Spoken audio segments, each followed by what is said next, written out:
And then this morning, the Mermaid City welcomed a Carnival Cruise ship to port. This after it was rerouted from Baltimore following the Francis Scott Key Bridge collapse. More than 2,500 people disembarked and loaded onto 70 buses to travel back to the city. And it won't be the last time Norfolk steps in to help. Sarah Hammond has a story.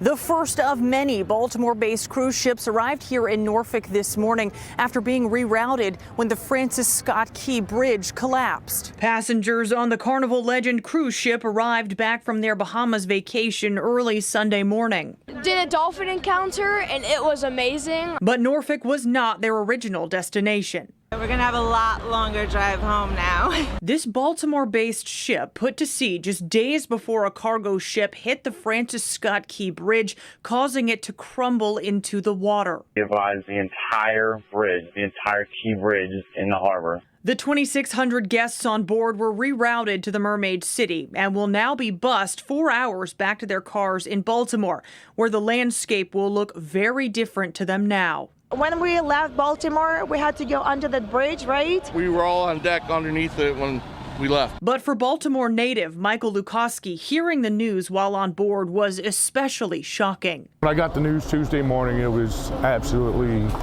you couldn't believe it. You know what I mean? I was woken up saying there was a bridge collapse, and it was like, no way. Yeah. He doesn't know what to expect driving back into his city today. To get back home and not see it there is going to be, it's going to be surreal. It's just not going to make any sense. Stephen Kirkland, executive director for Nauticus, says they were ready to step in and help when the cruise line called. And Carnival was simply looking for a safe port of harbor, and we're providing that today. And Lukoski will arrive back home as Baltimore rebuilds. We're Baltimore, we're strong. Thanks for the good folks in Norfolk for getting us home. In Norfolk, Sarah Hammond, 13 News Now. The Carnival Legend is not the only ship changing course after the bridge collapse. Thursday, Royal Caribbean ship Vision of the Seas will end its current cruise in Norfolk. Guests will once again be shuttled back to Baltimore. The ship will then sail out of Norfolk for 2 additional cruises in April.